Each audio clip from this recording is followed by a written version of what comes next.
كده كده لسه نازل ولسه هفطر. هنفطر مع بعضينا واشرب شايك وتوكل على الله. لا لا لا، انا هي دي بس. يا عم لا اله الا الله، ايه المشكله برضو؟ انا بقول لك لسه هقول يوم وسائل ولا هفطر، هنقعد نفطر مع بعضينا. طب انت وخد اللي استفتحت ولا عايزه. لسه؟ يا عم على الله ربك يسويها، استفتحك زي العسل، انا كده استفتحت منك.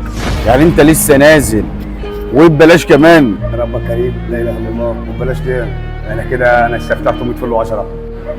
انت بس تغير رايك بديت وهنفطر وتشرب شايك. لا لا، ده عشان بس الحق بس اروح بس قبل ما الشمس تطلع بس.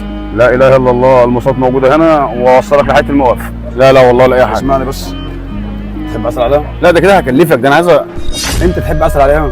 سيبك من التكليف. ما كده هخسرها. لا اله الا الله، مفيش خساره ولا حاجه، مين قال لك خساره؟ انت تحب ايه؟ ماشي، حط العسل بس بلاش مكسرات بقى عشان غاليه. والله والله غاليه. اسمك كريم ايه؟ احمد. يا عشرة سامع ابو حميد، يا اسمك على اسمي.